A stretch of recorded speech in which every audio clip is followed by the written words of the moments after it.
Morning, everybody. This is the final edition of Coffee with Casey for 2018.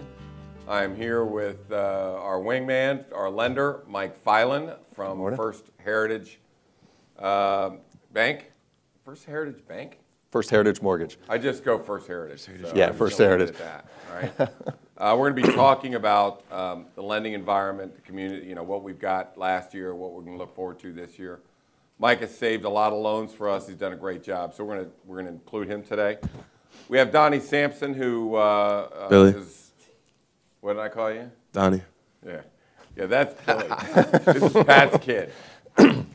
So anyways, Donnie is my nephew. Billy is my nephew. And I don't think I've ever called Donnie the right word ever. You know, I call him Bob Don or Don Bob or something like that. And then now I'm screwing up with Billy. So that's Billy Sampson right here. I'm Casey Samson, and that I know for a fact. So anyways, we will... That's pretty damn funny because, I mean, we coach together. You call Kevin Billy, and Billy, you call me Kevin. I call everybody Billy. Donnie, you guys Bobby. spend so much time together. I call everybody Billy because my dad was Bill, my uncle's Bill, my nephew. Yeah. My dog was Billy. So I call Kevin, my son, Billy a lot. Yeah. So funny I call you Donnie. Let's talk about 2018 and go back and see what happened. It was an interesting year. You know, I don't remember much about 13 and 14. 2015 was a big year. I'll tell you why. 2017, 18, pretty nondescript. And 2018, we will not forget for a long time. What happened, you know, I would give you the analogy of, as you know, Billy and I coach football. Normally, when we go out to a game, our teams are pretty good. So most games, we're going to beat that team. We're going to beat them bad. And we know it, and they know it, you know? And it's no fun. It's no good. It's not fun for the players, the parents, the coaches of either side, you know, when you have a one-side game. But sometimes you get into a game like Reston this year, and it's like you look at each other going, oh, my God, we're in a dogfight. I mean, this is a dogfight, okay? This takes every ounce of coaching, every skill from the players, every running back, every block, every tackle. It takes everything you've got to beat that team. And, you know, I call that a dogfight, you know. And this year was a dogfight. It was normally you can price a house correctly, you know, get your marketing done, do your social media, do your targeting, get that thing on the market and go. And you could get 3, 4, 5, 6 contracts on that. And so this year in the spring, in the early spring, we realized February, we weren't getting 3, 4, 5, 6 contracts. In fact, sometimes we weren't selling it in that first weekend. So last year we sold 65% of our houses in the first weekend. This year we sold 50% in the first weekend. But houses that we thought were going to go didn't. And they sat there for a week or 2 or 3 before we got contracts in. And ones that I was sure were going to generate 5, 6 contracts, we got 1, 2, 1 or 2. So something was going on, and we learned it early in the year that in 2015 what had happened was we had a run-up in prices in 13 and 14. Everybody thought, now's the time for me to dump my house. And they haven't been able to dump it for, you know, 7, 8 years. So I'm telling you, everybody put their house on the market. And before you knew it, I was selling a $1.5 million house, and I said, why isn't this selling? And I look at it, there's 35 competitors. So the problem then was too much inventory. Right. And I went into Great Falls, I'll never forget, and the guy goes, well, what do you know about selling in Great Falls? I'm like, well, there's 42 houses on the market, and none of them are under contract, so whoever's out here is not that great at it, you know? So we went in, and sure enough, we got ours under contract, and we were still the only house under contract out of 43, 44 houses at the time. So that was 2015, and that problem was just too much inventory. Now, the sales, nobody knew it because the sales were coming in pretty much as they normally would. And so nobody kind of knew that it's a tough market because everybody's saying, hey, sales are up 5% or 8%. It's like, yeah, but prices are down because the competition is like way big. So this year, the same thing happened. I'm looking at it, and I'm like, man, what's going on? And so I looked at the inventory, first thing. Nope, not a lot of inventory. In fact, there's definitely not a lot of inventory. There's no inventory. There's not inventory at all out here, you know? So if there were 6 houses on the market, 4 would be under contract, or 5 would be under contract. Now, I call that full employment. Right. Because some are just not in good shape, they're overpriced, they shouldn't be, they'll never be sold. Right. So it wasn't a big inventory. In fact, it was the inventory. So it was buyer demand, which was off. Okay. So how do we figure that out? And that is, if you look at consumer confidence drives our market. Do people think they're going to get a job, keep a job, safe with their job, or do they not think they're going to be safe with a job? Now, it was 2008, 2009 when people were concerned about their jobs, the real estate market was falling. It felt like we were in a free fall. That's exactly what it felt like. Where is the bottom to this whole thing? So, we kind of look at it and say, well, unemployment is low. Growth is up. Growth is up. The economy's fine. Taxes got redid. Redid or redone? Redone. Both, yes. Math, English guy, I didn't sleep. English 101, huh? So yeah, we got the tax bill got through. People are giving money back to their employees. Things are great. So then why the low demand? Why the low demand? I'm just going to tell everybody, if you want to know what's going on in the real estate market, watch the Consumer Confidence Index. Mm-hmm. Now, the Consumer Confidence Index was like this. And it wasn't like this. It was like this. And it kind of went up and down a little bit. But it was very flat. And I'm going to tell you why. And I speculated on it most of the year with the sellers when I talked to them about why this market is bad. And, the more I think about it, it's the exact reason. I cannot watch the news anymore. I was just getting ready to say it's the media. I can't watch anything that has to do with, I can't even watch Kathy Lee and Hoda, for God's sakes. Carol's got to turn that off because it's just, everything is so inflammatory. Yeah. On both sides. Everything is so inflammatory that I think that it's beat the public down. I think everybody's sick and tired of hearing it. They are, whether you're on the left or the right, everybody's angry, everybody's mad, everybody's da-da-da-da-da. I'm like, stop. Just stop for a minute. Now, I've seen hard times. I've seen hard times in the 80s when interest rates were 14, 17%. I've seen hard times in the 90s when I was doing a radio show, and I want to talk about Steve, or you know what I'm talking about. Yeah. I want to talk about that thing that you sent in and how that got me to jump in the river. But I was in a radio show in the 90s, and I said, hey, if prices drop in Northern Virginia, I'd jump in the Potomac River. Okay, so prices fell in 1993. And yeah, all my callers are calling me in going, hey, how's that water feel? Huh? When are you jumping in? In fact, a lot of them wanted to throw me in the water, So, the late 90s were tough. 2007 was the end of the world. I mean, we literally fell off a cliff. Oh, the financial markets were collapsing. All hell was breaking loose. I mean, it was just crazy out there. So there's been wars and famines and feasts and Spanish flus and everything. All this stuff is going on in our history. Read the history. Read how many people died from the Spanish flu after World War I. It's crazy. More people died in the Spanish flu after that. And so there have been times in our history that everything is look around the world. Look around the world. So they're marching on Paris, right? They're marching on Paris on the weekends because they have to work during the week. Right. Right. I always look at protests and say, do you have a job? What are you doing down there? With a big vagina on your head or whatever you're doing. Why? Don't you guys work? But they start trouble and fights. I'm like, don't you people? I don't know, because I could not take time off to protest. Right. I don't have that kind of time. So, anyways, my point is, what's everybody so excited about? Why doesn't everybody just calm down a little bit? I mean, you want bad? I can show you bad. Sure. I can show you bad. I mean, I've seen bad. I've lived through bad. I went into to one of my landlords one time, and I just went in to, for whatever reason, and I walked in the door. He goes, "Are they trying to shut you down? What's going to shut you down? I'll drop your rent 25%." And that was in 1980.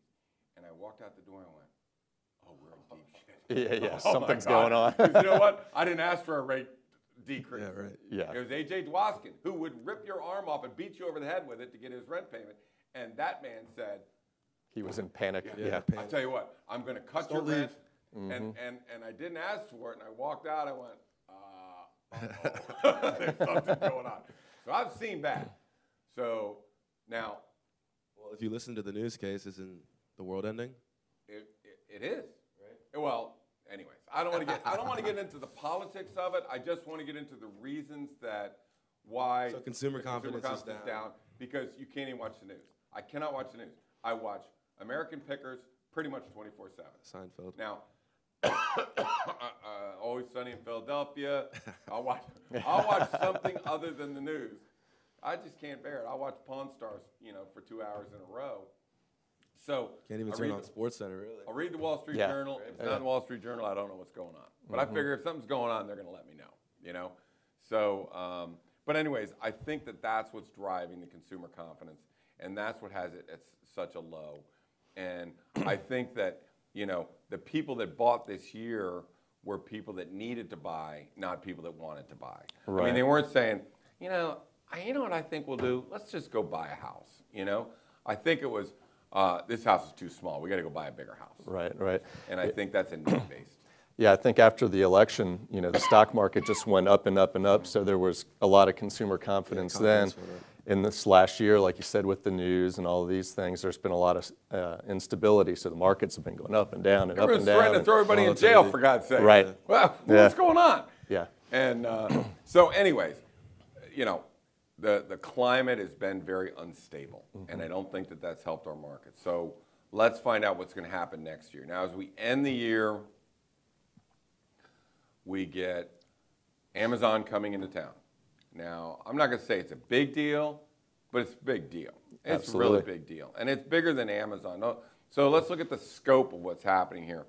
The biggest employer in Northern Virginia is Inova Hospital, and they have 16,000 employees. Okay. The next biggest one has 7,000 employees. So what they're bringing in is the total of the number one and number two, and probably almost number three. That's how big that is that's coming in. And these are not guys working in the warehouse. These are pretty high tech execs that are techies or execs. They're making an average of $150,000 a year. So that's good job. And it's not just that a big employer is coming in. It's that they went on a year-long or 2-year-long search. Every community in America tried to get them to come sell their community. And they chose Crystal City, Northern Virginia. Now, just between us girls, I don't know how they picked Crystal City, because that place is pretty, other than Crystal City Restaurant, which has great prime rib. I don't know. You got the Americana Motel there. And right. It's kind of, you're looking around going, is this really the best place in America, that you guys would put your facility? But, I think Northern Virginia as a whole is, Arlington and Falls Church and Vienna and McLean and all that, I think. And, now I've got to confirm this, so I don't want to start anything, but, I'm told that they got a $10 billion contract with the government, the federal government, and that's basically why they're here. But that's just from a high-level lobbyist guy, Sure. But everybody thinks they know everything, Don't spread that around. Well, that great location, though, and like you said, there are some things that can be torn down, and it's right there on 395, right across the river from D.C. So 66 is accessible. Well, I think it's not just that Amazon is here. It's that they did the search and said, hey, everybody, this is it. This is the place. So when they moved to Seattle, other people came and moved around them, other people that feed off them. The federal government is the number one biggest spender in the world, and so people come to our area because they're Beltway bandits, and they feed off the federal contractors. Government. So I think that it's not just them; it's executives around the country are saying, it's kind of like me. I would never buy a lawnmower. I'm not a shopper, but my neighbor was a really good shopper, and he tested everything for a year and then bought one. I said, well, whatever you buy two. Because I'm not testing that stuff. I'll just buy whatever you buy. I don't really care. So a lot of executives, I think, are saying, okay, Northern Virginia is the place to be. Sure. Now, Tyson's is adding 100,000 jobs. And right now they have 100,000, and they're going to increase that to 200,000. So you've got some wild things going on. Capital One is moving. There's another thing you can't talk about, but they have big place down in Richmond. They have a big place up here. They're starting to move people from Richmond up here. So They're putting up a second building. They're starting to consolidate. Scott's Run was in the running for Apple. I know Apple's going somewhere else, but still, somebody's going to be in these office buildings, and it's going to be big. You know, now, who does that really benefit? You know, and I don't think, and again, let's go back to Stephen Fuller, who runs the think tank of what's. And I had Stephen on my show a lot, on my radio show a lot, and we talked. There was no warning about 1993. Right. There was no warning about 1998. There was no warning about 2007.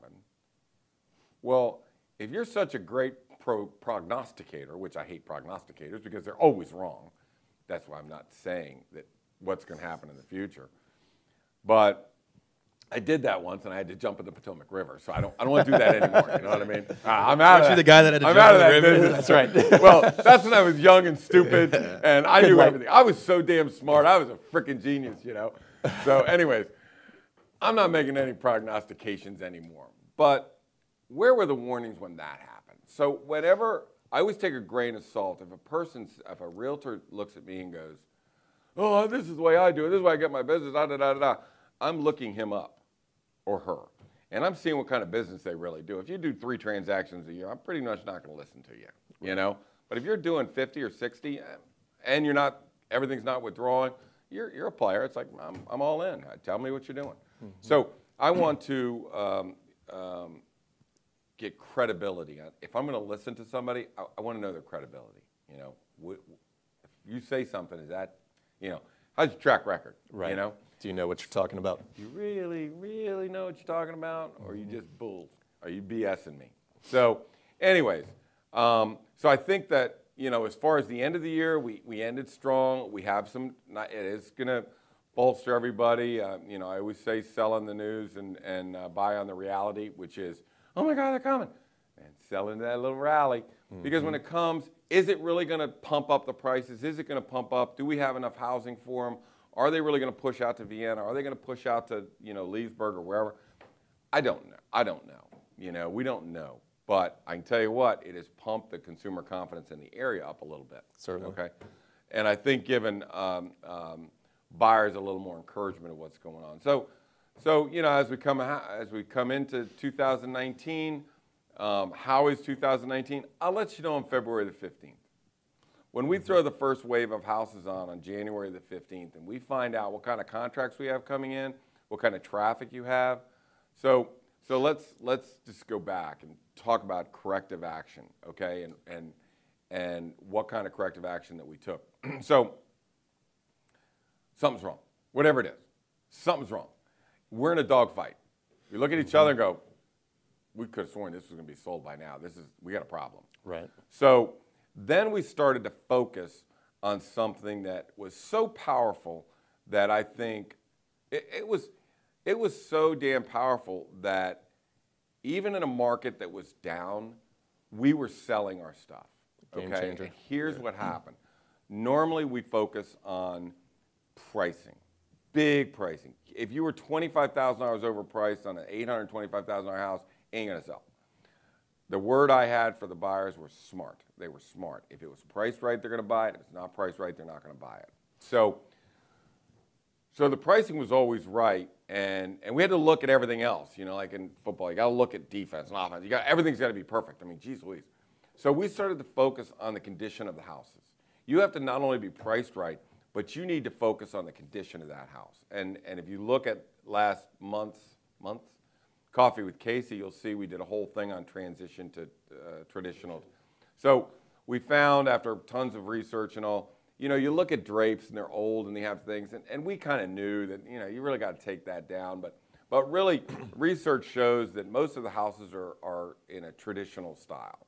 They have drapes that come down like this and they're heavy, and you have shears down in the windows, and you have oriental carpets, and then you have flowers and plants all over the house, and you have big furniture, and, you know, that is a traditional look.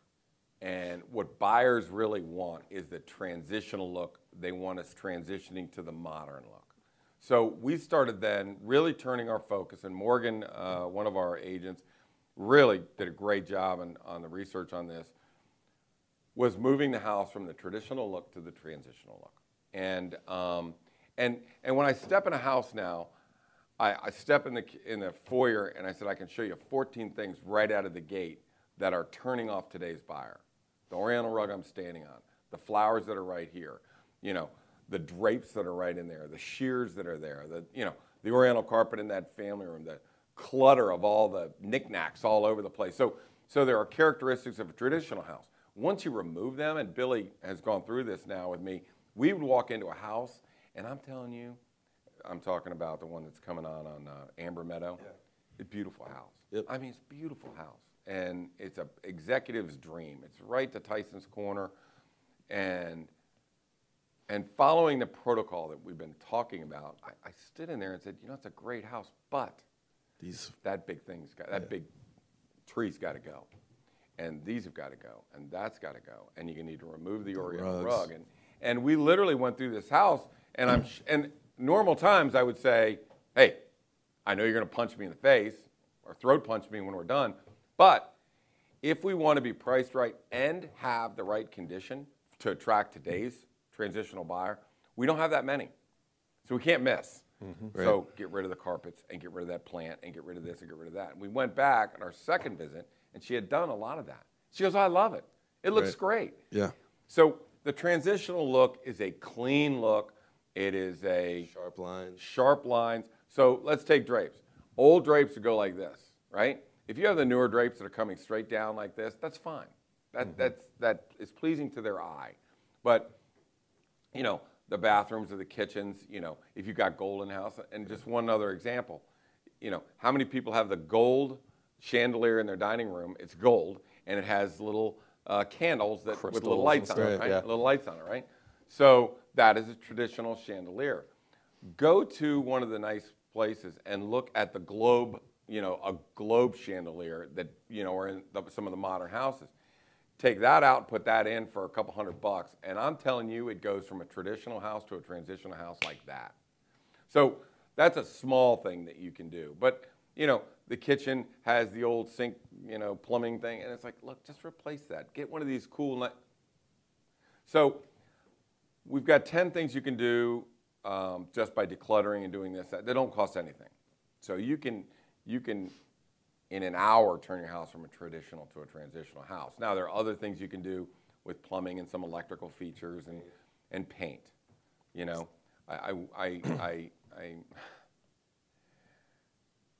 if you have a house that's painted bad, paint the damn house. Absolutely. Got to make it appealing to your potential buyers. And if you can't afford it, we'll find somebody who can. But you're talking about a $3,000 or $4,000 investment that's going to return you $15,000 to $20,000, or it could be the barrier of you selling your house. It's a barrier, because when people come in, they go to you and you're going to say, okay, you've got to put up $160,000 plus your closing costs are $15,000, right? That's a lot of money. So they don't want to come in and say, okay, now I got to paint this, and now I got to fix this, and it looks tired, it looks stale, it looks what is the word Kelly used for it? Dated. Yeah. She looked at a house and said, well, I was going to go see him, you know, look at some of the pictures. She goes, it's dated. I mean, the walls are maroon, and you know how we used to, the Benjamin Moore had the maroon wall with the gold or mustardy wall. That was the paint. Right. It's like, paint it grayish or gray, or paint it, you know, pewter or something, you know, give me some pop, you know. People want to be able to picture themselves in that place, and when they see that, they're turned off. Yeah. Mike, I'm telling you, when we're done with the house, removing the traditional things, just removing them. And if it needs paint, it needs paint, but that's probably 20% of the houses need that. But it's just, you know, a fireplace has got this big plant that's growing along all this. Oh, see how long it could grow. No, get that damn plant out of this. You know, I literally look at it, get the damn plant out of here. You know, and I'm sure your mom gave it to you and you love it and you've nurtured it and it started like this and now it's like that, but it's not what the buyers are looking for. So again, I'm not trying to be rude, but we're in a dogfight. Yeah. If you want to sell your house, I'm just going to tell you what we need to do to sell that house, okay?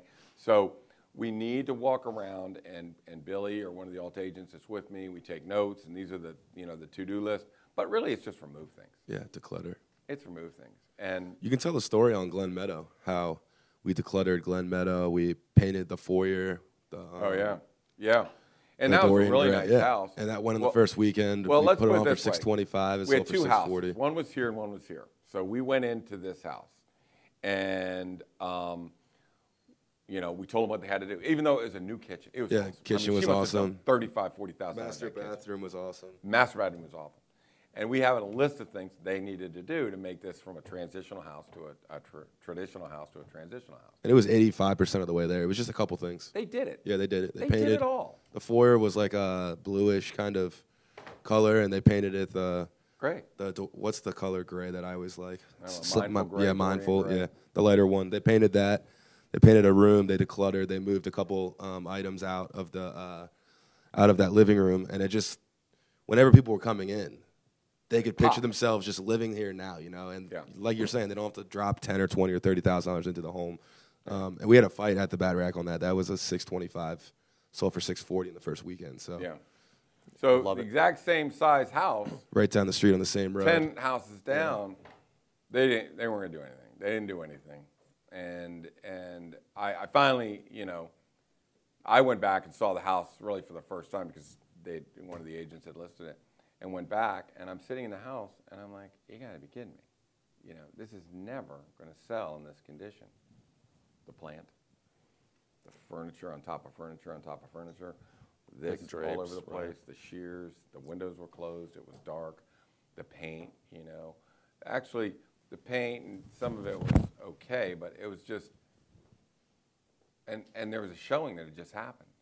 And so I walked in after somebody had seen the house. I said, are you telling me that somebody saw the house in this condition? So here's my point. The success we had and the proof of that, the credibility portion of this is, we had 20 houses over $1 million, and our house has averaged $1.35 million and sold in an average of 30 days. None of those withdrew, and for that class of a house, if you're looking in the 1.7s, 1.8s, 1.6s that we had to sell, their average days on market is 125 days. We had them out of there in 30, and 40% of them withdraw unsold. All of ours sold. So it's hard to go into somebody that's living in a $1.7 million house and say, look, we need to fix this. Mm-hmm. We need to do some things, because obviously it's a beautiful house and it's proud of their house. But I think the conversation has changed from, hey, could you remove these, to we're going to go from a traditional house to a transitional house, because that's what the buyers are looking for. So it's not just the price, it's that. So that conversation, I think, what saved us back in 2015 was getting on the pricing, getting onto it fast, and everybody was overpriced, and understanding that we had an inventory problem. I went to the seller and said, either take a house off the market or we got to adjust the price. And I know what I said. Forget what I said, because when we started, it's this. Now the inventory is like that. So in the middle of the year, we literally had to go back to the sellers and go, look, forget about it. Something's happening, and we got to adjust. So I think the good thing, though, was in 2015, there's a lot of inventory, and there's not any buyers, right? In this market now, if your home is priced correctly, it's going to sell, yeah. And it's in the right condition, there's buyers out there looking. I mean, we're working with buyers now. There's not a lot of inventory, yeah, but there's buyers out there for the correct inventory. So yeah. I think we're not in 2015 where, there's 40 homes on the market and there's 2 buyers. There's only 8 homes on the market, but there's 7 buyers. So yeah. I think that the buyers are there, and the sales in 2015 came in at or above the year before, but it was just the pricing was down. You had to be more. The numbers are down, and in fact, in Northern Virginia, and I think Julie's going to flash something up for us. This is the year-to-date sales as of December 15th. And these are our major markets. And basically, new homes in Vienna are down 40%. So we sold 51 houses. In 2017, it was 86 houses. So, that market took a hit. Now, Morgan and I go out and look at all the houses. And I'll be honest with you, prices of lumber have gone up, their prices have gone up, and they're trying to recover it. So a lot of the houses are overpriced by $100,000. So the buyers are smart. They're not going to pay an extra $100,000. But if it's a reasonably priced house, it's going to sell. So if you look at the major markets like McLean and Clifton and Ashburn and Oakton, Falls Church and Vienna under $1 million, they are all off at least 10%. They're all 10 to double 20. digits. Yeah. 10 to 20% under. That's the number of sales, right? Yeah. So that's total sales from January 1 to December the 15th. So are the markets down? Yes. They're down an average of 12%. And I'm like Ebenezer Scrooge in our team meetings because even our sales are down 12%. But, you know, I don't care. You know, we like to win. We like to, you know. Make so progress. we like to make progress. So it's been hard, but the success of this year has been it's not just the price. It's the condition. And having the conversation about the condition, right? Yeah, to have a conversation. Framing it the correct way. Yeah, I think it's the way you frame it now. And again, I hate to say this, I'm gonna give Morgan, not hate to say it, but I'm gonna give Morgan a lot of credit for framing that conversation. And as soon as she did that and it happened, you know, midway through the year, I went, oh my gosh, yeah. Yeah, a couple months ago, it was funny. Danny, he was saying that he was watching a show on, HGTV or something like that, and he's like, they're having the conversation about the traditional to transition. He's like, I already heard this 2 months ago from Casey and Morgan. So yeah. He was laughing about it, but. And he's, you know, his new offices, this is not a traditional office. This is a transitional office that we're opening up. It's like, oh my God. When Danny starts listening to me, man, the roof's going to fall in or something's going on. Yeah, you know what I mean? Locusts outside. Huh? Yeah, there's going to be locusts, so everybody buckle up. But anyways, if there was anything that saved us or our clients or made our clients money, it was that in 2018. So we'll see what happens in 2019. We'll certainly stay with the, and again, with Julie, you know, we come in and have our marketing meeting with Julie and say, hey, the buyers for this house are this. And instead of just assuming that's where your buyers are, you know, 30-somethings or 40-somethings coming from a certain, we now interview the homeowner and say, tell me about all your neighbors. Where do they work? Where do they come from? How many kids do they have? What's their makeup? Is this a transitional to one, you know? Employment center? Well, not just an employment center, but ethnicity. I mean, is there a certain ethnicity? Do we have 70% of the people in this neighborhood convert? Because here's what we're going to do. We're going to have our open houses on Thursday when we open the house. We're inviting all the neighbors. Get all the neighbors in here, you know. Come and see your house. They're going to want to see it anyways. They're going to come during the open house. Let's get them all out. Let's talk to them. Let's let them come out of the light. And see their neighbor's house, understand how we priced it, understand what our marketing is going to be, and each one of those neighbors has a vested interest. If this house sells, your house is worth more money. So when we share this, I want you to share it to all your friends, you know, on Facebook. If you're on Facebook, share it. So we'll have instructions on how they can go find this house and share it on Facebook. And that way your marketing goes like this, and not only like this, but it's to their friends that have the same income, ethnicity, work area, Age. whatever it is. You know what I mean? So, Everybody wants their friends to live close by them. And Right. all of that. So our market was like this, you know, to get, you know, to target certain group. Now it's like this. Now it's trying to expand that thing out. So anyways, it's you know, the same thing with football. You got to work hard. You got to think hard. You got to, you know, you got to be perfect at everything. You have to adapt. You have to evolve. So, anyways, that was 2018. Let's talk about tips for 2019. And I'm going to go to new homes real quick. Kelly. So a builder, the first thing about, we're going to talk just new homes for a minute. I'm not talking about, you know, individual builder in Vienna selling a $1.4 million. I'm talking about a subdivision builder, a production builder. The first thing they're going to tell you is don't get a realtor. You can just go straight through us. And you think I'm going to make money if I do that, okay? So the problem is you find yourself in this scenario.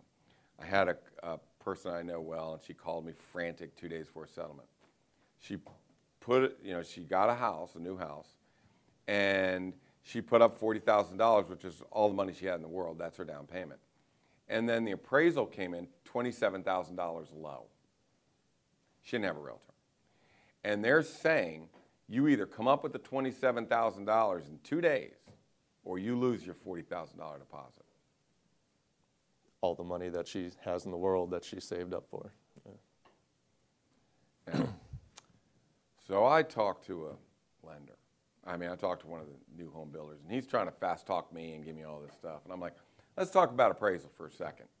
Well, I don't know what you want to talk about. How's it going to appraise? Done appraisal, and you got to come up with the money. If you don't come up with the money, then it's your. He goes, caveat emptor there, bud. That's exactly what he said to me.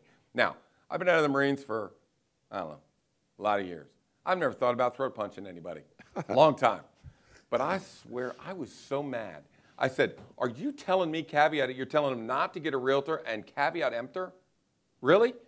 Buyer beware? He goes, well, they either come up with a $50,000 difference or they lose $50,000. They can do whatever they want. It's not my money, it's their money. They can do whatever they want. And I swear, Mike is all I could do to keep professional in front of this guy. So anyways, when you go into a builder by yourself, and Billy had a good analogy the other day. It was like, if you go to court, you having the prosecutor defend you. You know what I mean? Mm-hmm. Hey, can you defend me? Sure. Sure, I'll defend you. Well, I think it's more like Stripes, where John Candy's playing poker with the goofy guy that's the cruiser. Mm-hmm. And he goes, I don't know what to do. I said, well, let me look at your cards. Yeah. Okay, I'd go all in. I'm a gambler. I'd go all in if I were you. If it was me, I'd go all in. Guy puts all his money, he goes, you lose. I had 3. Now, if you had 2 cards here, you would have won. He goes, yeah, you just lost all your money. So I consider that guy, Mr. Throat Punch, to be John Candy. Well, let me see what you got. Now, if it was me, I'd just go with full price and just let him have it. You know what I mean? Right. I'm like, partner, you're killing me. So let's go to that transaction. So Kelly was the agent on the transaction. So the price of the house was $610. When all of the upgrades were in, it was $893. So somebody's got to negotiate all of the upgrades, right? Now, $893,000 in upgrades don't cost a builder $293. They don't. They're working at a margin and this, that, and the other thing. So Kelly got them to take $860, $33,000 off the price. If you don't have a realtor, you never would have taken that guy on. You never would have challenged him with an offer that started at $850 and ended at $860. So that's that. The client goes through one of our agents, they get pretty much a point or a point and a half of the commission, which gives them $12,000 towards their closing cost. So let's call it $45,000, okay? Now you've got to use their lender and you've got to use their title insurance company. Yeah. So if you don't have a lender, you don't have a realtor, you've got their lender, their title insurance company, their appraiser, their builder, their contract. Their contract, yeah. Their contract. Mm-hmm. So can you change the contract? No. But let's say how you need to be careful. Well, first of all, you can change the pricing. Mm-hmm. And when they go into a mortgage company that the builder is recommending, they're going to ask you for a point. It's a point. It's a loan origination fee. It's a loan origination fee. That's what you got. It's $8,000. Well, Mike doesn't have a loan origination fee because the way lenders work is the rates can fluctuate, and what you pay for loan origination fee could be 0, and then you would have a rate. So it's a combination of rate and fees. And I know that Donnie Sampson, our broker, the real Donnie Sampson, not this fake Donnie Sampson. Although I wish it was me buying his house that he just bought. Yeah, I'll switch with him. But he did, and so they offered a $5,000 incentive. Well, you're not going to get the $5,000 if you don't use my lender or my settlement title company. So his estimate was somewhere around $20,000 is what that was going to cost him. So of course he used you, no loan origination fee, got the proper terms, used our settlement title company, and that way he had our lender, our appraiser, our settlement title company. He's playing on our turf, not their turf. Right. And we were able to put a better deal on the table for him. Right. So on the lender portion, you can save $15,000. So let's go back to the Kelly deal that she just cut. You save $33,000 on the price. You save $12,500 on a realtor concession. You save $15,000 on the lender portion of it. So whatever all that comes up to, I think that's $60,000.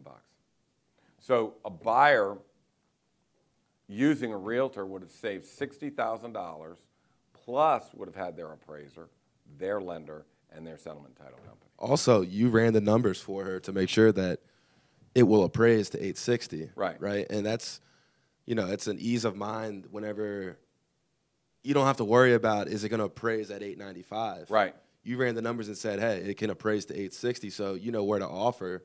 Well, to and 860, here's what happened. At least be able to defend it. I have to defend it. That's Right. the key. So an appraiser is going to walk in and they're going to look for comps. Well, guess what? None of the homes in this neighborhood at 850 in Percyville are in the MLS. Well, guess where the appraisers are going to look? In the MLS. They're not going to go out of their way to look in the tax records to make sure these things sold. So that's up to us. So I had to go in, track all of the houses that had sold, back out this and back out that, and price per square foot this, and da-da-da-da-da, and present that and say, I can defend an 860 price to any appraiser. I can do the work for them. I can say, this house sold for this, square footage, da-da-da. So I can go down and I can provide the comps you need in order to appraise this house. So where a regular person buying a house without any representation doesn't have any way to find out that information. They don't have anybody on their team. Right. Plus, she's saying, well, the buyers were concerned that interest rates might go up. But you have a long-term lock, right? Absolutely. So you have a long-term lock that doesn't cost them a lot of money. Mm-hmm. So now the client has long-term lock, save money, save $60,000. They've got, and your appraiser can go out early, not 2 days before settlement, and let us know, are these acceptable to you? Can we do it? Do you need more work on this? So we can jump out ahead of the conversation of the appraisal. And I'm telling you, if you don't think that's a big deal, you want to see the terror in this girl's face when they said you got 2 days to come up with $27,000. Yeah, I tell you what we do with the appraisal in those situations is we always have the property appraised, a month, 2 months before completion. Yeah. And then the appraiser goes back out once it's done for a final inspection. Yeah. And that way you already know what the value is going to be, and if you have time to pull extra comps if you need to, or those kinds of things. So I'm going to tell you, my message, if you're buying a new home in 2019, you need a realtor. Now, whether it's one of our people or whether it's a professional, not a neighbor or a friend or somebody that doesn't do a lot of business, you need a professional realtor to help you negotiate the contract, take your $20,000, $30,000 off, negotiate whatever you need in there, get you in the proper lender, and forget about that. Well, you're going to, and this is what kills me. Well, if you use your own lender, you're going to lose the $5,000. What are you talking about? I could save $15,000 over and above that $5,000. So what's the term? Is it penny wise, pound foolish? Is that the correct term? It is. Penny wise, pound foolish. So for $5,000, if you give me $5,000, I'm going to ignore the $65,000 in benefits I could have had if I had a realtor. Mm-hmm. And at the very least, if you talk to somebody like myself, that's honest, and at the very least, if it's a better deal than I could do, at least you have some, confirmation that, hey, I'm getting a good deal in financing and so forth. So. Well, and again, every time we have somebody switch you for a comparison, usually get the transaction. And the reason why we use Mike is not a pushy, crazy-ass salesperson that's trying to bump his business all the time. I've never met anyone as honest as Mike is. So whether you're buying a regular, just a normal house, or you're going to buy a new house or something like that, on our page, I think all your stuff's on my page, right? Mm-hmm. Is it, Julie? Yeah.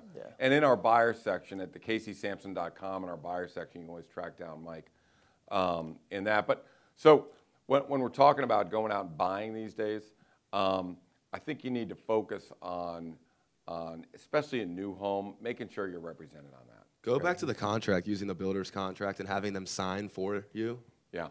Oh, yeah. Just sign. Well, what did I just sign? Did I just Well, sign? let me tell you, paragraph number 1 just says this. Paragraph number 2 says that. I Right. swear to God, he's sitting here. He's going, I'm going to go ahead and sign off on this for you. Paragraph 1 just says da-da-da.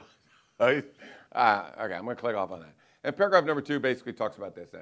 Are you kidding me?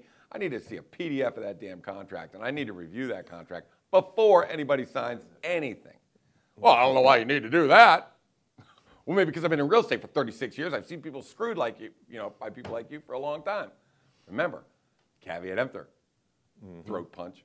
I swear, that's why I just list houses. I don't get into, if I had to negotiate with people like that too much, Kelly, and oh my God, if that guy had pulled that on Pam, she'd have torn him up.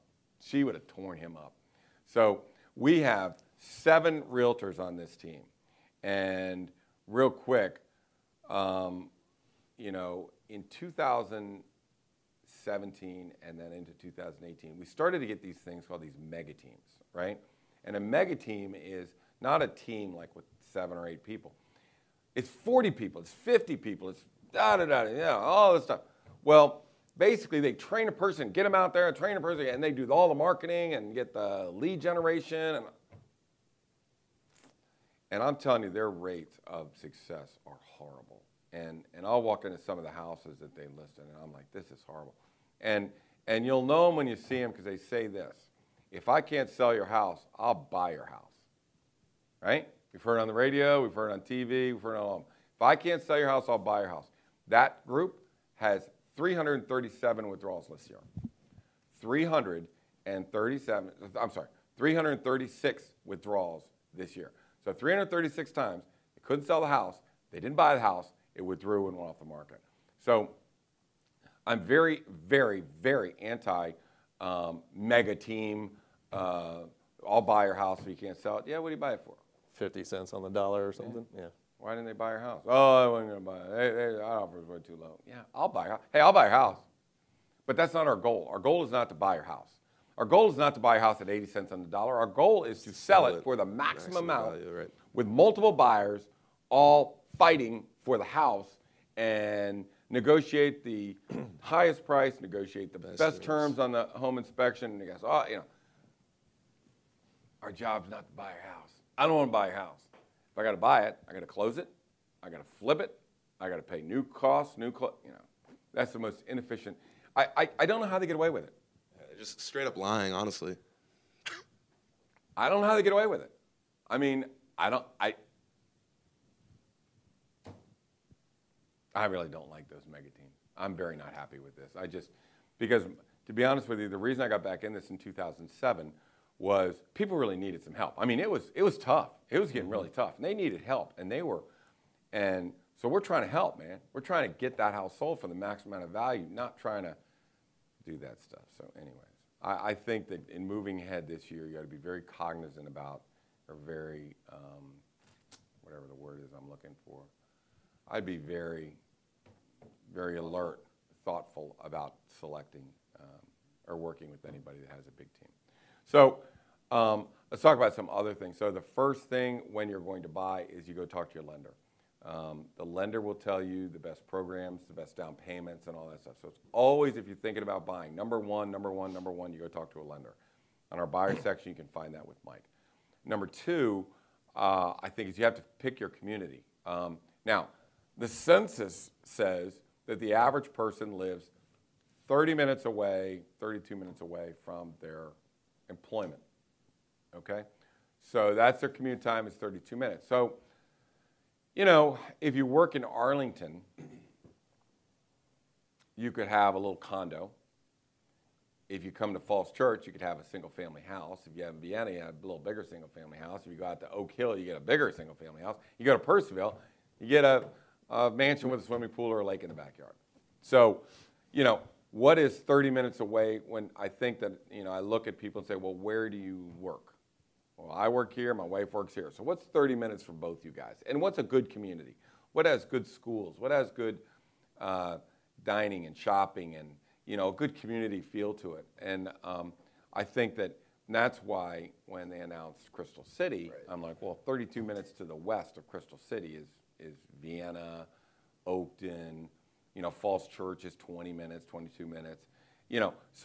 So I think who are the beneficiaries of that? I think it's Fairfax County. Absolutely. Because they're definitely going to get more house out here. And then residually, some people may like to drive for an hour. I was talking with somebody last night. They live out wherever Caverns, Luray Caverns is.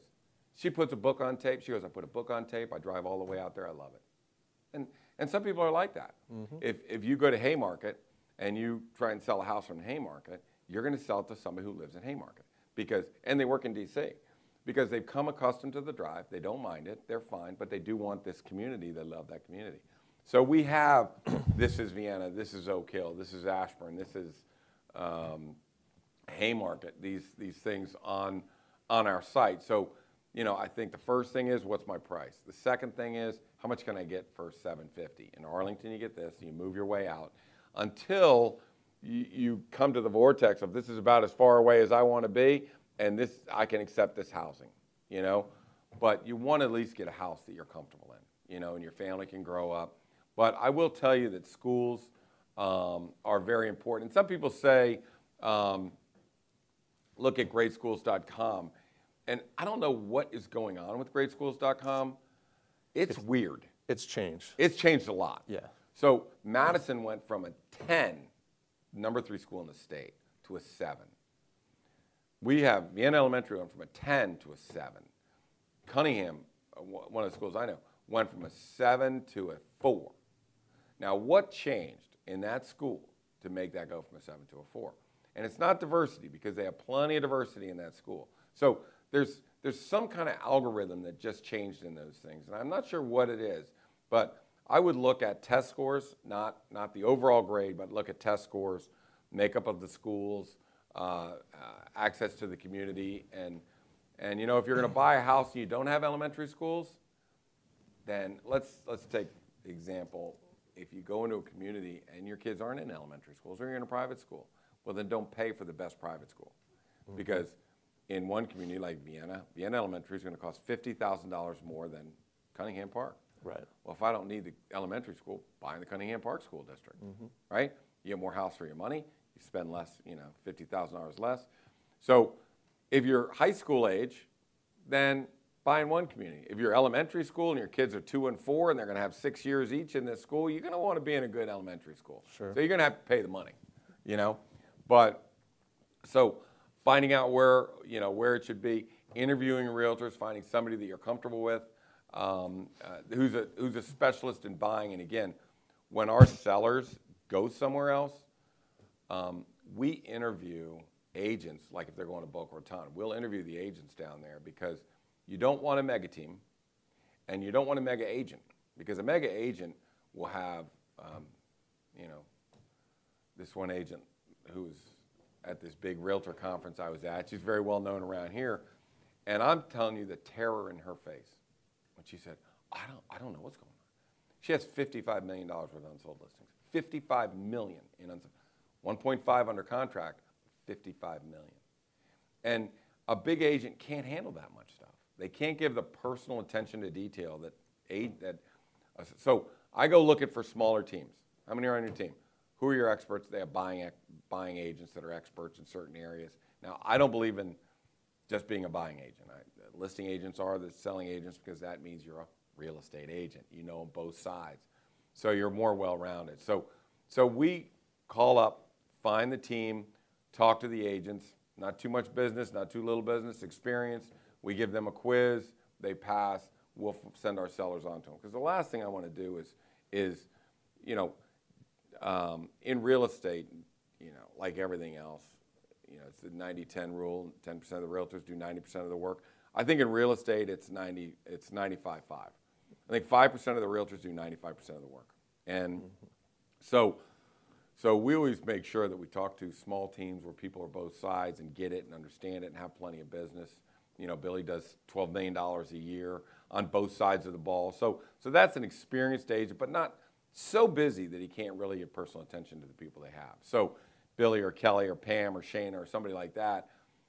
But I'm trying to find the Billy, Kelly, Shayna. I'm trying to find the Casey Samson team in Boca Raton. I'm trying to find, I need to talk to the principal. What are your thoughts? What are your philosophies? You know the right questions to ask them. Right. So, just be very thoughtful. If you're in our area, you can call us. We got 7 different agents that you can work with. I can oversee it. But the 7 agents will be working with you, negotiating our contracts and whatnot. But if you're going somewhere else, we can certainly find you a Casey Samson team in that area. If I had somebody that was buying in an area around that we don't really service, I would refer you to somebody else. I mean, let me be honest with you. There are some good teams in like Old Town Alexandria, and that's a different market. It really is a different market. So there are 2 teams that I have sent things to, and they've sent things to us that are top notch. And you know what burns me? I was at this big realtor convention, and I'm going to be on the cover of some magazine in February, and all they could talk about was these mega teams, and how everybody gets lead generation. You guys are awesome. Awesome. You had 336 withdrawals. I'm looking right at them. So, you really need to be careful when you're picking your real estate agent. So, and that works for buyers as well as sellers. There is cash back to buyers. There is rebates, and it's commensurate with how much you're doing. If you walk to a realtor and say, hey, look, I have a house. I just want you to write the contract, represent me, and do all this stuff. You can get a 1.5 points back, but you still need to go through the home inspection, the contract, negotiation, the lender, the whole 9 yards. So, you can do that. You can still get money back from realtors if you found your own house, and it's more of a partnership now because you can find your own house. So, I would say educate yourself, get a good realtor, find the boundaries, but start with Mike. Okay. And as far as new home is concerned, save yourself $65,000 and use a good negotiator that will walk in and not take $893. Get it knocked down to $860. Get 12 back from the realtor. Get the lender that's not going to cost you points. It's going to save you $10,000, $15,000, and that way you have representation. Don't worry about the appraisal, and you made $60,000. So don't be penny wise and pound foolish. Thanks, bud. I know I had you here for a reason. Right. I love you educated guys, man. You're so damn smart. Like wondering if I said it right or not, but sounded good coming out.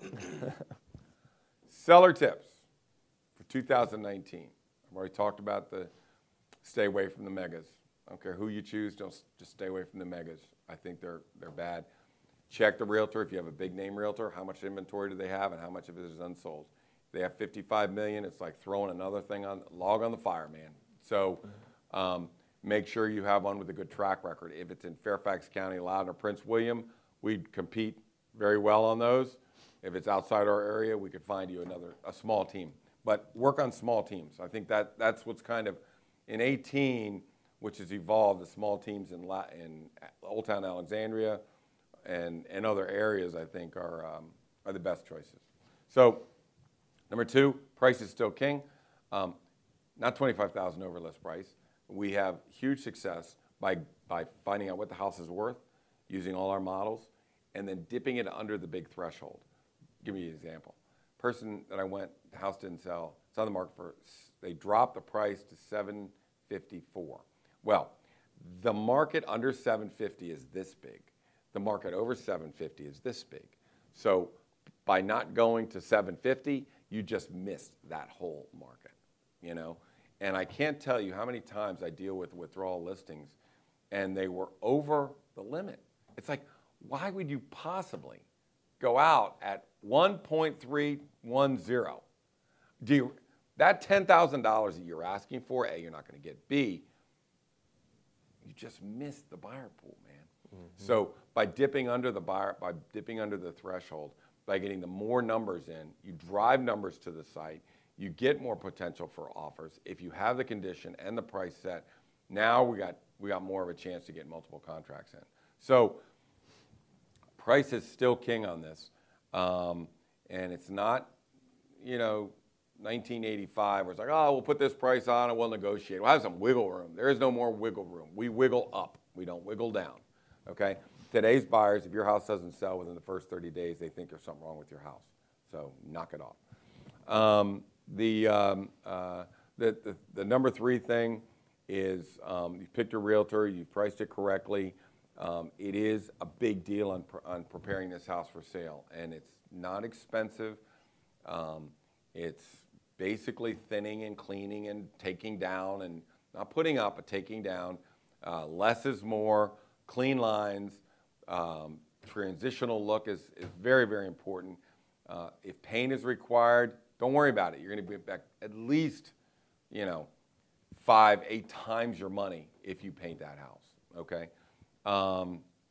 Little things like lighting fixtures can be done for a couple $100. Wayfair, I guess. Is it Wayfair? Is that where you get those rugs? You get more, what do you call it? Geometric kind of rugs or whatever. And they just look clean and they look much more modern. So get rid of the Oriental rugs and bring in the new rugs from the Wayfair. And those are not expensive. Those are $200, $250 a pop. So preparing your house is a big deal. Let's see what else I got. With help from your realtor, selling these. Oh yeah, monitoring traffic. Okay, so the monitoring traffic is important. Okay. So the way we do it is I come in, I'll price it, I'll make sure we talk about the staging and the condition and all that stuff. But then you've got a full-time top producing agent that does nothing. And one of the main things that you guys do is monitor traffic, and report back to the seller. Right. Because if it doesn't sell in a week, I pretty much gauge that to sell in a week. Right. So how much traffic are we getting? What are the comments? What are the adjustments we have to make? We make our adjustment in 30 days. You can't do it after a week. But our antennas go up. Well, with the comments after that first weekend, we'll put a home on Friday, Saturday with showings, the open house on Sunday. The comments that we get back from the buying agents, are key to us. If we think that, it's in the proper condition, it's priced correctly, and there's only 4 showings on Friday and Saturday, we're in trouble. Problem. Right. I missed it. And if, the same thing goes for if we have 20 showings on Friday and Saturday, and they're all saying, hey, the paint's bad, or the kitchen needs this, or the lot is this, we might have mispriced it, or the condition we didn't price it for the condition. Right. Or we should get it in better shape. So monitoring that traffic and those comments on the feedback is key to, having a successful transaction if it doesn't sell on that first weekend, like you're saying. So we have an open house on the first weekend. Right. Then monitor the traffic. And then should we have to have one, it comes in the third weekend. And any adjustments that need to be made in the house, in the condition, can be done in the third weekend. Now after that, when we get to 30 days, it's a pricing issue. Right. We got a pricing issue. So we try and fix, but when you come in with pricing, I'm going to give you all my expertise, but every house is unique. So how are they going to accept that Park Street? How are they going to? But for God's sakes, let me stop for a minute. And I got to go back to 2018 and tell you what you don't want to do, and it kind of ties in with this. So we put a house on the market, and the house should be under $995. That's where it should be, and it starts at 1.1. And it's my fault. I took the listing. I should have just told them to go call some other agents that would do it for that. But I did it. It's my fault. So the comments come back and the traffic and Let's get this price down, get this price down, get this price down. So we finally bring in a contract. 6 months. We'll not put it under $1 million. So contract comes in $995. No, not going to take it. Walk away from it. Month later, goes back on the market. He sells it for $935,000. 6% commission. So he lost at least whatever that is, $60,000 on the price, and paid an extra whatever a 1.5 is on the commission, whatever that is, another $15,000. So he lost $75,000. So Pennywise and pound foolish. Had he put it on at $995, where we had this massive buyer pool, we could have sold it in the first 30 days, at least month. Got him close, if not a little over, maybe close at least. At least we could hang up there. But in the want of, I need, not what it's worth, but I need, he ended up losing $75,000. So I implore sellers, and I don't want to burden everybody with a lot of these stories, but I have them. I mean, every year, I've got 2 or 3 stories like this where people will lose 50, 60, 70, one at $92,000. So please be very thoughtful about what your house is worth, not what you need or not what you want. Okay, what is it worth? That's the best way to get the maximum value out of your house. Okay, so listen to the traffic. You've got to do what they do. At 30 days, we're going to make our adjustment to conditions. And here's another thing that we touched about this a little bit, that you sellers are a good source. Your peer group, your friends, your family, the people the reason why you're friends with people is because they are a similar background and similar age and similar interests, so that is kind of who we need to get it out to. So, when we have that Thursday night, we're going to have an open house for the neighbors. Some sellers say, I don't want my neighbors in the house. Well, it's important to get those neighbors in the house because they have daughters and sons and friends and, people that they could recommend or people that have said, hey, if anything comes on the market in your neighborhood, please let me know. I want to do it. So the neighbors are a valuable outreach. And what we do is we say, hey, neighbor, help us, get this social media. I think social media is not just Facebook it's how you use it. It's what the message is. It's how you expand from this group to that group, Now we can hit 32 to 38-year-old women because they're usually the ones doing the buying in this corridor with this many kids and this kind of family income. So we can certainly get the target group, but you want to have a bigger net, So to take what Julie does, which is magnificent, and the new website and the new pages, Julie, it just look phenomenal. Yeah, Julie. Yay, Julie. That's right. Poor Julie. It's Christmas. And I'm like, we got to get this done. I swear. You know what? I am Ebenezer Scrooge. I swear to you. Stop pounding on the table. Julie, am I Ebenezer Scrooge or what? Huh? At least I give you a goose for Christmas, don't I? Did I give you your goose for Christmas yet? Okay, I got your wine. That's more important than the goose. But anyways, where the hell was I? You were saying, yes, sharing on Facebook. I think just to piggyback on that, I think it's more effective if I, as your nephew, if I say, hey Casey, you need to go look at this house, or this is my house, or this is my friend's house, and I know you're looking to buy. If I share that with you, that's way more powerful than if they see an ad from a random, not a random agent, but an agent that if they see is not that, a friend. if I see Billy Sampson shared something, like when I saw you share that thing about Stephen Fuller yesterday. Right. Okay, now I'm going to look at that. If I see you share something, I'm going to look at that. I mean, it's all a picture of the kid, but I'm still going to look at that, And I look at things from people that I know. So I think it is very powerful. You're right, that if you were a neighbor and you're trying to help a neighbor, that you shared. Well, yeah, we see it. I mean, we see it every weekend. Neighbors will come into a home and be, oh my God, I didn't realize it was this nice in here. Yeah. I have this person or that person that would love to move into this community and have, kids, or they've been looking for the right home. If they come in on Thursday as opposed to Sunday, right? If they come in on Thursday with the neighbor open, they can get their friend or their cousin or whoever in on Friday and Saturday, talk to a lender on Friday or Saturday, right? Put together a contract before the open house on Sunday. You know what I mean? As opposed to seeing it on Sunday, contracts are due Monday at 5 o'clock. You're already at, you're behind the ball. You're behind the 8 ball. Very powerful. And that is a good thing. If you are looking to buy something, give us a call early, because we're lining up $12 million worth of listings for January and February. Right. So all the good stuff is getting lined up, and nobody wants to put it on for Christmas, but it's coming. So if you know realtors, say, hey, what do you know is coming on? Do you have something coming on? I would just start kind of looking at it now. And now, I walk in and people, oh yeah, I saw a house. We put a sign up and somebody offered us something and we took it and you took it. So if we put a sign up and somebody brings you in a contract, we're not taking it because we're not expecting that price. We're expecting more.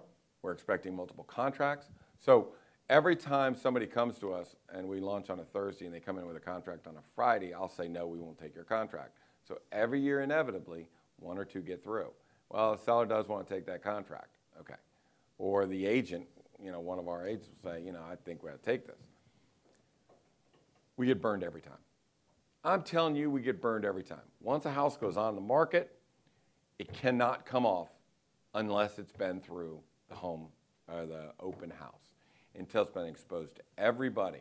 And the perfect example is Billy and I had a seller that had to sell, it's up here, that house right there, that house right there. That house had to be sold. They were moving out. He had a job in Pennsylvania, right? Yep. It was desperation time.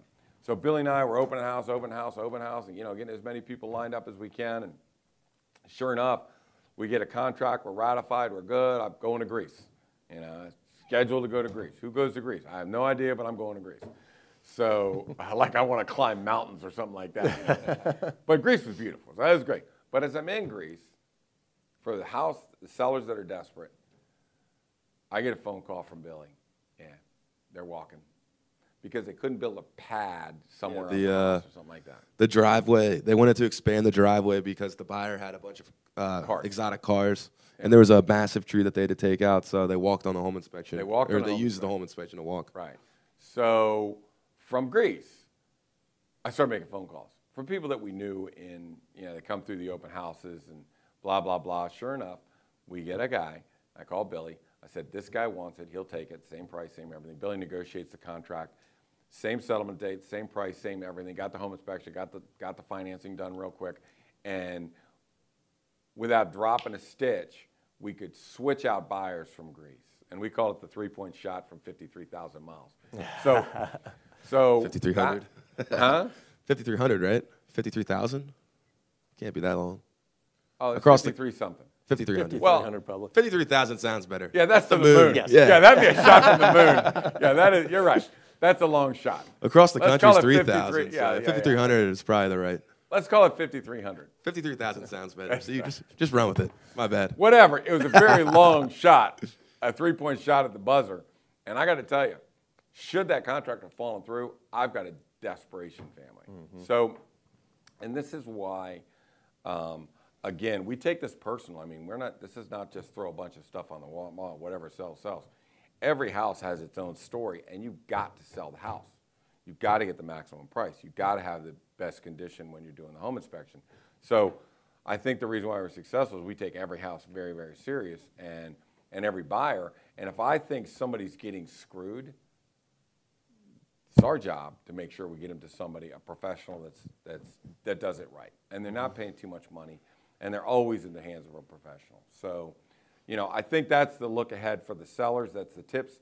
Julie has them up on CaseySamson.com. She's got the buyer tips up there. She's got all of Mike Filan's information. She has our information if you need us. Where are we at, Julie? What time have we got? We got time 45. to talk. We got time to talk football? Oh, are we off? Yo, hey. It's 10:43. How much time do we have? We're 10 minutes past. Oh, all right. I was just going to say that the price is only half of a contract, right? So if you got a home that's in great condition, right, and we want a certain price, and that contract comes in on Friday afternoon, and the seller says, hey, we got our price, right? I want to take it. Well, you still have other terms, home inspections, appraisal contingencies, certain types of financing that are all negotiable inside of the terms of that contract. So just the price is only half of the battle. That's what we negotiate on Sunday and Monday is the other terms after we get to our desired price. What is the down payment? Who is the lender? Right. I'm going to tell you one thing. So Mike is what's called a correspondent lender of First Heritage, but there are others out there that you're dealing with, but we would not allow, and I don't want to crack on anybody, but we struggle with Wells Fargo. We struggle with Navy Federal Credit Union. We struggle with the appraisals coming in from some of these bigger banks. So it's in our best interest for our seller to say, sorry, man. I mean, you're coming in with McLean Mortgage or Intercoastal or First Heritage or one of these, no problem. They use or someone putting 50% down. If we think that it might not cash. Appraise or all cash, if we think it might not appraise an all cash contract, they can get up over that appraisal. Whereas if someone's putting 5% down, they're not going to be able to come up with that extra $10,000 or $20,000. There are two terms I want everyone to remember for 2019, and these are contract, negotiating things. And the first term is highest and best offer. Okay, so highest and best offer is explained that if everybody was going in to negotiate a contract, and you guys all said 760, I would say 760 plus 2,000 higher than the next closest contract. I get it for 767. But highest and best is the way we do it. And it's like, look, guys, I want your highest and best offer. Whatever you're willing to do, that's it. I want to hear it right now, right out of the gate. And so it happened like that. I made the phone call, and 30 minutes later, I get the contract back. They were all at 765. This guy comes in 790, all cash, no contingencies, no home inspection, no appraisal, no nothing. So that's where highest and best is the best way to negotiate a contract. As far as pricing the house, it's called bottom up. And the bottom up means if you're at 760, then go to 750 and let them go bottom up. Let them push that price up. A lot of times it's going to go above 760, and what I'm telling you is I think it's going to appraise for $760,000. So if we go on at 775 and get it, and it appraises for 760, you get 760. But if we go on for 750 and it is pushed up to 775 and the appraisal comes in at 760, we get 775. We get the whole thing. And also the terms, like I'm saying, 775. If you get 775, I mean, you're going to have a home inspection. You're going to have one buyer. They're going to have the leverage. If you bring it down to 750 and there's 10 people that want that home, I mean, I probably did 5 or 6 of them last year where we had very good homes and we priced them at 750 and we had the leverage. Our seller had the leverage and said, no, I'm picking this contract and this is what's going to happen, as opposed to pricing at 775 and saying, oh, it's 60 days have went by, where's the buyer? We get one buyer in and he's telling us what's going to happen. So the terms in the contract are just as important as that price is. And that's why bottom-up pricing is the best, and the highest price comes from highest and best offers, not escalation clause. All right, so we're almost through. It was a great 2018. It was a bumpy road. And you know what, though? I'll tell you, it was just like the game against Reston, where it's like we're in a dogfight. We got to use every skill or everything that we need and have learned in the past, 30 years. We got to use it. And this year was the exact same way. And by the way, we did win that in double overtime in the county championship and beat those guys, and they were really, really good. Nice. But this year was a fun year. It was a weird year, but it was a fun year because you really did have to use all your instincts. And what came out of the year, if you ever lose a game, you become 10 times better coach and 10 times better team because you rip it all apart and figure out what went wrong and try and rebuild. So this was one of those years that kind of made us a better team because we focused more on the condition, and that really propelled our listings up. And that'll stay with us for the next, for years to come. But it was a great 2018. For those of you that trusted us with your house, we appreciate that. We hope you enjoy your Christmas in your new home, wherever that may be. Julie, great year. I really don't mean to be a Scrooge, man. I don't mean to be a Scrooge. But we have so much to do, But I want to thank you for all you've done this year. Michelle is sick today, but Michelle is in an affectionate term, as only an uncle can call her, a beast. She is really gets things done and has taken the team to another level as well. To Billy, who has helped $12 million worth of sellers and buyers this year. To Kelly, who is incredible. Colby, one of the professionals we have on our team, is great. Morgan has been a colossal help when she walked in and said, Dad, your website looks terrible. So that cost us a bunch, didn't it, Julie, in a whole year? But she was right. It's just like the condition of a house, right? You got the traditional and the transitional, and she came in and go, that's constructive criticism. Yeah, Dad, that's not up to date. And it's like, oh shit, and then I realized it's been 10 years. Mm-hmm. So you got to redo the whole thing. Even though I didn't like it, we redid it. Now adapt or die. Wonderful. So she did a great job on that. Pam, who is really the consummate professional. Shayna, who works with her. Shayna ran the biggest team other than our team for years, and now she's working with us as well. So really lucky. We've got a wonderful team. Mike, for taking care of our clients. We really appreciate that. And I would just say this. I don't recommend a lot of people because if I recommend a handyman guy to come out and he screws something up, who does that come back on? Me. So I only really send out Isidro, our painter, Cody, our electrician. My lender is money. So